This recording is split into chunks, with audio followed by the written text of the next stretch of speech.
What's up, Facebook? It's Big John hollering at you. Nice to be back. Thanks for having me back.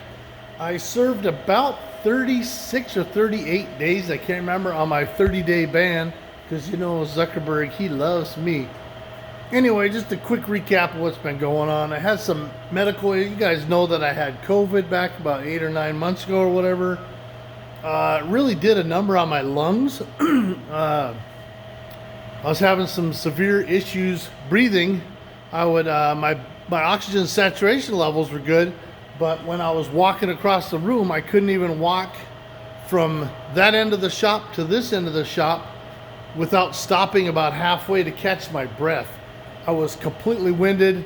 Walking probably 50 feet would get me tired and gasping for air like I ran 2 miles when I was in the Marine Corps. It was absolutely it's the most bizarre thing ever. I haven't been getting very good sleep at night because I'm waking up in the middle of the night gasping for air. It's just that COVID stuff is brutal. And I never ever said that the virus was fake. I knew it was fake. They just turned a very nasty virus into a political pawn. And I wasn't a big fan of that. And I'm still not a big fan of what's going on. And the millions and billions of people, they destroyed their well-being by closing down businesses and stuff. Terrible, terrible move. I'll never forgive our U.S. government for doing that. But anyway, I'm finally starting to get my breath back. Obviously, you can see by my second chins and my face is all puffed up.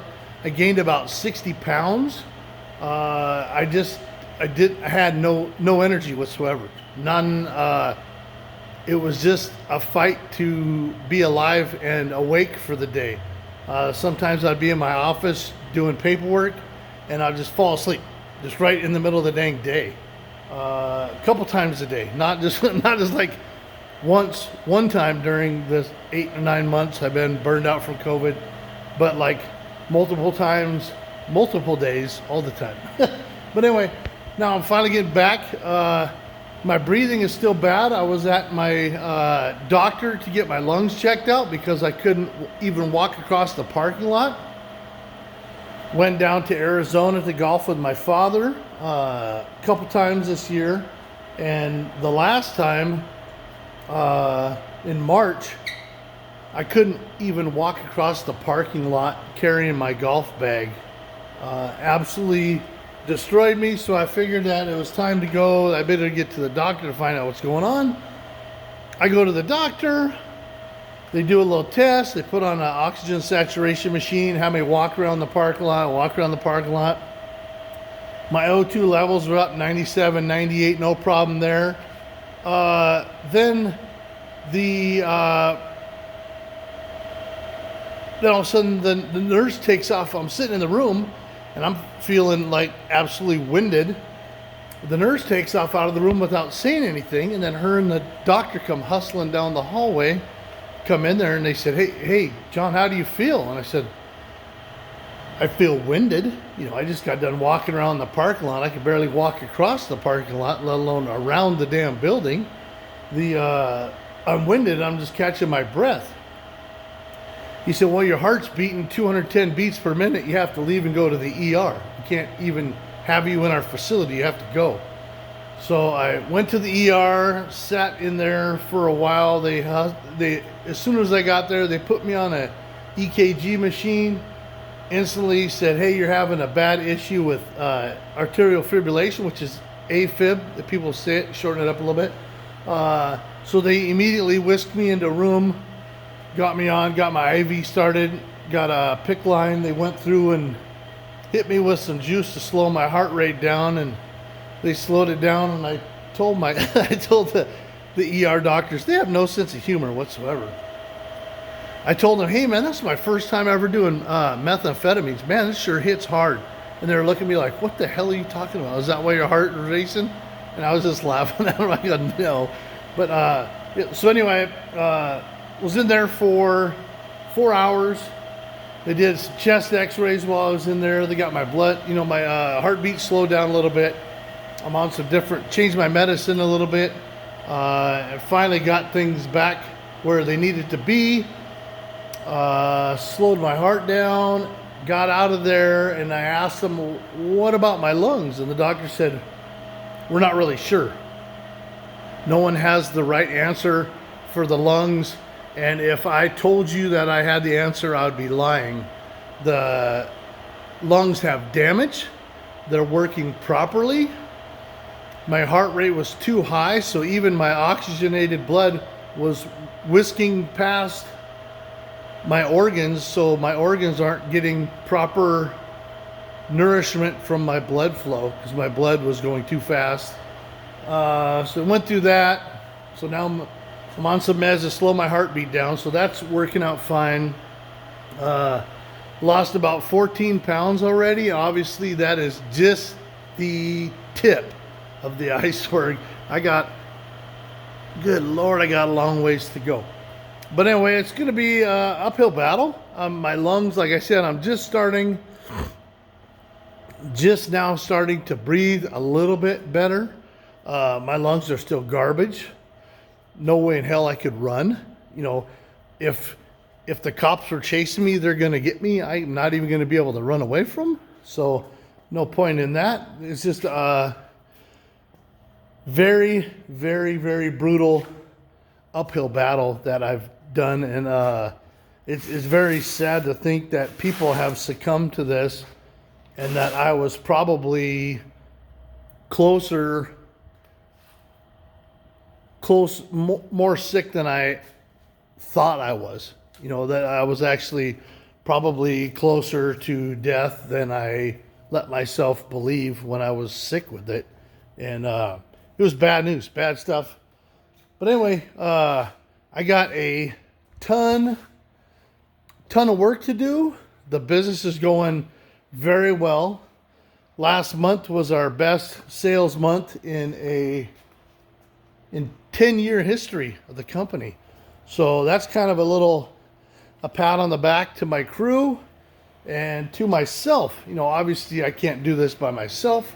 I rely on all my employees to get this stuff handled, especially when I've been under the weather and they're getting it cranked out. You know, Floyd, my uncle, he was my other partner, he's just getting it done. You know, I mean, these guys, Dustin, my custom grinder, Dylan, my other custom grinder, these guys are just getting it handled. Zane, I hired in Erica.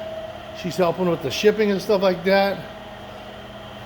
If things continue to go the way they're going, probably next month, I have the opportunity to purchase some more equipment to kick it into gear and probably hire 2 more people. If I'm able to secure the funding for the equipment that I'm looking at, possibly I could bring in 2 machines and probably hire 4 more people, and then it'd be off to the races. We'd be back to the good old days where we used to really put out some numbers. Right now is the golden opportunity because there is no new camshaft billets available, so everyone's relying on regrinds. We're getting referrals from Comp Cams, from Howard's Cams.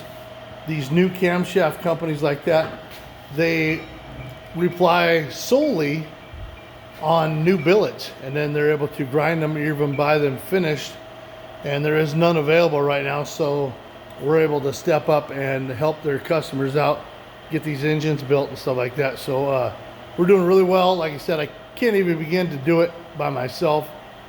It's my staff. I try to be a good boss, stay involved with them all. Every single day I talk to every single one of my employees every single day, whether it's just hey, how you doing? Do you have a good weekend or something? Or sit and physically have a chat with them when they're grinding.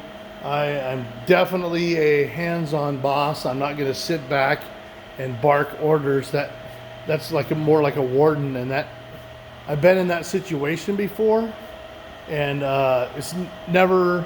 You don't have good employees. You don't have a good work environment. I don't necessarily need these guys to do cartwheels down the street on the way to work because they're so happy to be here. but I definitely want them to look forward to coming into putting in a good day's work and making some money and stuff like that. So I just don't want anyone to dislike their job. But anyway, I got this huge pile of cams right here.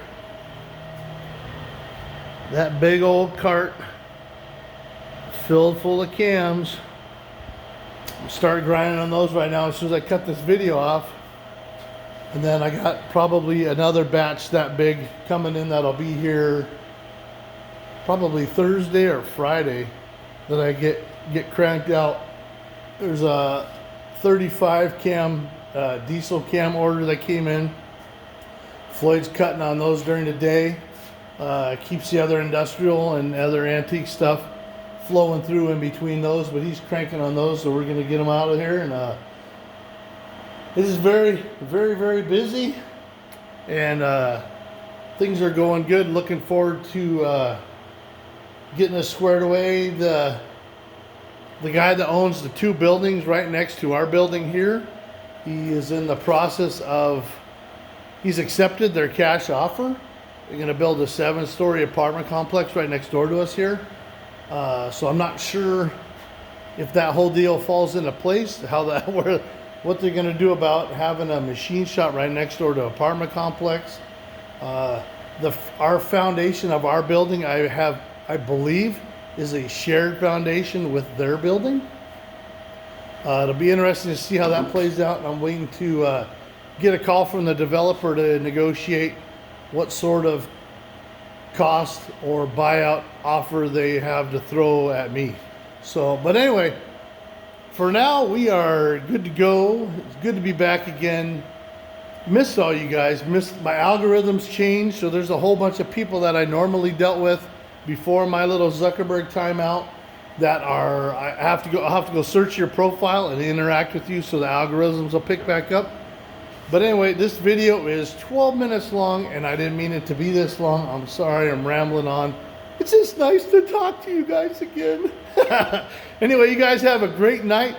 We'll holler at you later.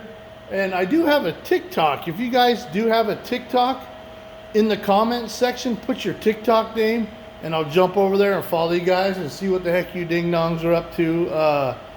We're going to be doing some...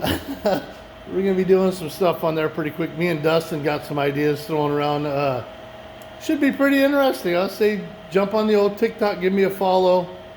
Me and the Big LaBounty, Dustin, my buddy and my grinder here. We're going to be doing all sorts of cool stuff later on this summer. But anyway, you guys have a great night. I got to get to work. My boss is an asshole, man.